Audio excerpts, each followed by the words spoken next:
Hey, what is going on, everybody? Boilon here, back for another video on Marvel Strike Force, and this one is wild. And if you if you asked me what team Negasonic Warhead not Negasonic was actually going to be on, see, I'm so flustered because this is absolutely nutty.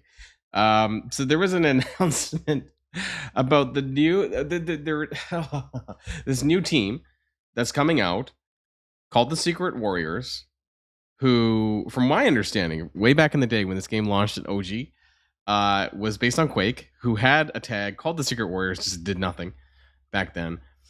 Now they're making a new team based on Quake, Yo-Yo, Domino, Negasonic, and Phantom Rider, a failed poll from a while back when we had to vote on other characters coming to, what team was that? Vigilantes, right?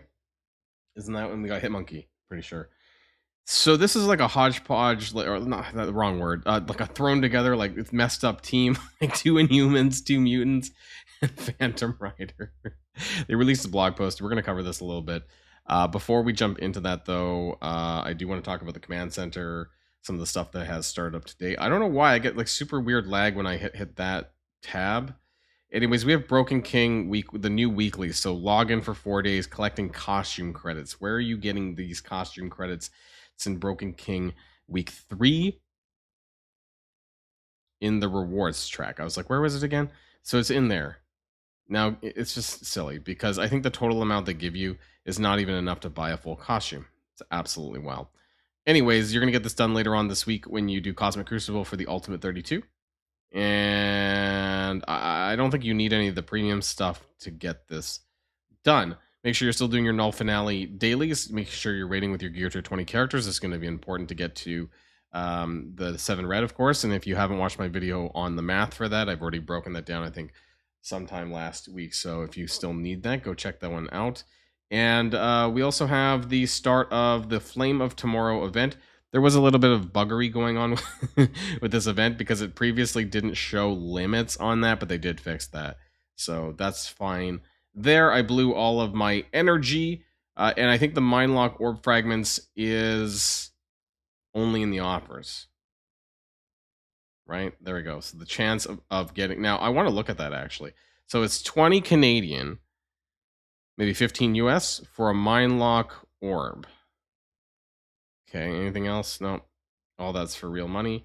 I want to see. It's in the actual... Is it in here somewhere? Mindlock Orb. Okay, what's the odds? Just sheer curiosity. Let's do the left. Okay, that's the... I was like 250. That's not... Okay, the center. So what... Okay, all right. That's where it is. And it's not even all the pieces. It's 6 of them. So it's only for Mutant, Bio, and Tech. Mutant, Biotech. 25? 10. So bare minimum is 10. So 15 US dollars for a minimum of 10. That does not seem very good. And before we start the video off, I do want to remind people of some free promo codes that are, yes, there's more of them. This one is called Summer Final Count. Okay, hopefully this should work. All in caps, 650,000 gold and 15,000 antimatter. Summer Final Count. And there's going to be a second promo code as well. Counting Challenge XL. Please pause the video. Actually, I'll put it in the pinned comments. Pinned comments and just down below the video in case you need to copy and paste it. Counting Challenge XL. Right, and hopefully this works. And we have 50,000 intel. So that is, I believe, 65,000 intel total. Anyways, let's take a look at the actual blog post. Now, I don't know if I'm gonna go through it in its entirety, but it's absolutely wild. The Secret Cavalry. So we saw his photo in the voting thing, right? There's Phantom Rider that's coming to the game. Secret Warriors. They're gonna be a Alliance War offense team that is dedicated to neutralize the top Alliance War defenses. Now, I'll be honest, I don't even know what the top Alliance War defenses are these days, right? Because there hasn't been a specific war defense call out since Alpha Flight. I think the rest were just kind of war in general, right? Absolute A-Force, Liberty. I don't even know if they're I thought Liberty was an offense team. I thought we've been constantly getting offense teams. I am not deep into the war meta, I'll be honest. So please do let me know in the comments down below what kind of like major. I think there's a lot of like hybrid war defense metas, the people who are playing up at the top, right? So I don't know if this is a team that I'm going to be building because I really don't care that much about Secret Warriors. But it's really interesting to note a couple of things here, that Phantom Rider is going to be available in the RTA Battle Pass. It says Battle Pass, which is the name of the RTA Pass. So it doesn't suggest that it's going to be Strike Pass. How many of these? I don't know, but I guess it'll be at least 4 weeks worth, right? At least 2 of them, I would assume, that are going to be running. Maybe it's 4. So this guy's like kind of the next Ares, because he's going to be a single release and they're building a team around him, whereas kind of Ares was like a standalone plug and play character. But this time around, they're going to be doing it with a team. So we're actually pretty close to the one, if not at the 1-year anniversary, basically, of when Ares came out. I believe it was in August, end of August, that time, just before Annihilers came out. Like he was the first character that came out for that. So he's going to be interesting. Sports a gun belt full of revive once, death proof variants, speed bar manipulation. So the question is he going to have value outside of war, right? Would there be value to level just Phantom Rider for other things? Hero City, Mystic Blaster. I hate this. Is so stupid, but it's just me. Maybe it's just me. Let me know in the comments down below what you think about the team. He's going to have awakened abilities too. I'm not going to cover everything. I'm just kind of skimming a little bit. Energy cost 8 out of 10. That is really bad for like other game modes probably, or definitely bad for PvE. I unless there's a ways for him to get that back, that is crazy. On war offense, right? There's awakened, ignores defense up with on war offense. Applies stun, applies trauma. Now this is cool. 3 out of 3. I do like that. That's low. Attack primary and adjacent targets for 425 and apply heal, block, and trauma for 2 turns. Okay, that's outside of war. That might have some value. That's pretty low cooldown actually. War offense. Awakened abilities replace above with copy 2 randoms except taunt, flip 2 random pauses, clear battlefield effects, flip exhaust to offense up on. Okay, all right. So he's going to be another. This team's going to be another Mephisto hunter. If you didn't already have one, because he's still the only one that can apply exhaust, I guess. And some war offense, you can't stick these guys on defense to flip exhaust if somebody screws up on you. Characters killed by the tech cannot be revived, and it's unavoidable. Okay, cool. On spawn, gain revive once. Okay, and it's outside of war.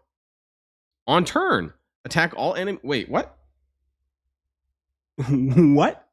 On turn, attack all enemies for 325% damage, plus clear all charge, plus reduce. Holy shit! Am I reading this right? That's a lot of damage. On turn, on non-summon enemy death, gain revive once. Wow. There's a lot of text here, I'll be honest. This is something I would probably do in more in like a should you core video, and I realize we're not going to be able to core him, but still, there's a lot of text here. On war offense, this character's passive revive chance cannot be reduced or prevented. Hitmonkey and Mephisto are 2 characters who can lower passive revive chance. Okay. Wow. That's what I'm curious about. That with some diamonds could do some really heavy damage in other game modes. In Cosmic Crucible, namely on turn. He's fast, right? No, he's 125. He's okay. That's interesting. Again, not going to go through everything entirely. Yo-Yo got some updates. I kind of skimmed this a little bit, like briefly. This is new. Apply Safeguard with a special. For those of you who don't know much about Yo-Yo, she was with the original Inhumans team, but basically her job was primarily on this passive, right? And it was basically on enemy turn. She would apply offense down. Ghost had a very similar mechanic, but for Dark Dimension. And so this was basically, as long as you don't have another tank on your team, she would constantly apply offense down before they took their turn, which was huge back then because they would constantly have offense down on their turn, and you would want to get rid of her. So yeah, really annoying character back in the day. Ultimate, generate energy for this is nothing big. Passive though, the new stuff, if that enemy has Safeguard. So on enemy turn, on war offense, she reduces the duration of a random not all, but one random positive effect up to a max of 4 based on how many Secret War allies there are. Okay, so this could reduce enemy safeguard, but it's random, so it depends on how many buffs they have. Also on spawn, defense up and evade to the team. Some stuff here when allies drop below 50. Self-preservation mechanics, these are quite common. Quake didn't get a lot of change. There's a couple of things here. The ultimate, which did previously AoE, now clears all barrier, and it does ability block to primary and adjacent targets, which is weird because this isn't actually it's an AoE for all enemies, but apparently on War Offense you still have to target the primary target, so it's not going to ability block AoE. It's just only a couple of targets, but does get 500% extra focus. Is it not applying offense down anymore? Because I don't see that anymore on the text. That's weird. Why get rid of that? Passive. More self-preservation mechanics of clearing. Focus. Extra focus for the team. Attack the most injured enemy for 150% damage and apply heal block on a Secret Warrior ally turn end. Okay. And what is really interesting, though, is that the characters have 3 or more callouts. I haven't seen 4 or more callouts, but 3 or more callouts. So you could run Phantom Rider and 3 others, right? And then have somebody else in there. So there is some potential for plug and play and theory crafting.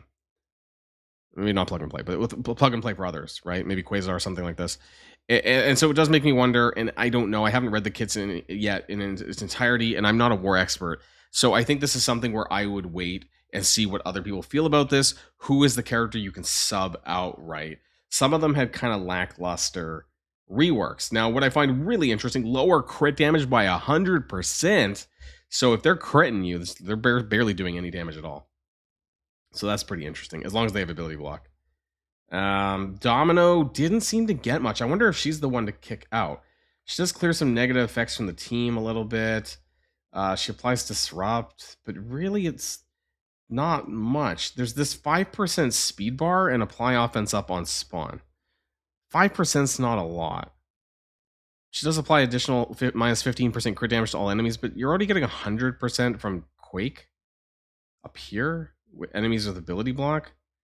So I'm wondering how valuable this is and whether or not she'll be the one to kick out. 5% is not a lot, but I mean, it might be. Negasonic got a very low rework as well. If you call outs to Phantom Rider, additional 50% damage. If Phantom Rider is an ally, Phantom Rider is going to be an ally, which obviously he will be an ally. And then over here we got reduce the duration. Now this is good. Reduce the duration of all positive effects by 2 on all enemies and 500% extra focus for this action. So Negasonic is going to be on the team. Negasonic's going to be good. I'm thinking Domino might be the one that gets kicked out. On spawn, Negasonic gives some barrier. On enemy turn, barrier self of this character's max health by 10% and fill speed bar to her for 10%. And there's a lot of other stuff. If this character is a barrier, gain 30% armor. Phantom Rider, if Phantom Rider, so you can barrier. He's getting. Wait, who's taunting? Is Phantom Rider taunting or is Negasonic taunting? On successful dodge by a Secret Warrior ally, bury that ally for 10%. Okay, so like she's got some really good stuff. Domino, I don't know. It depends, right? Is that 5% going to make or break anything? If it does, perhaps. But other than that, I think you could easily just sub her out for, I don't know, like Oath. No, I don't know, like someone else, right? That gives Emma Frost or I don't know, like some character that does some speed manipulation that's better than 5%. I'm not sure here, but or just adding someone like Quasar, right, and really blowing them up. It seems that based on this, that Domino to me seems like the weak link, but I'm not going to be touching any of them. Maybe I will in the future, but at this point I'm not. I am not doing it. Also, there was some confirmation by Pathfinder. Don't have the screenshot on hand, but it is not a Chapter 2 Blast Our Team. So they are not going to have the Chapter 2 Conquerors tag, which even more for me suggests that this team is going to be a skip, except for the people who have way too much resources and are hardcore into war. So even if there's an event, even if there's like some killing event that makes me use it, I probably will not upgrade these characters. they're almost all at level 70 or so, which is going to be at least a 30 million or 35 million gold investment per character to get them all up to usable status. With Phantom Rider, maybe I'll level up Phantom Rider, but the rest of them, I don't know. It's going to be over 150 million gold that I'm going to have to invest to bring these guys up. Is that something that I want to do? Don't think it is, but we'll wait and see, right? Let me know what your guys' thoughts are in the comments down below, and I'll see you guys all on the next video. And if you like this video, make sure you hit that subscribe button if you haven't already, and you'll be greatly helping out the channel. Have a great day, and I'll see you guys on the next one.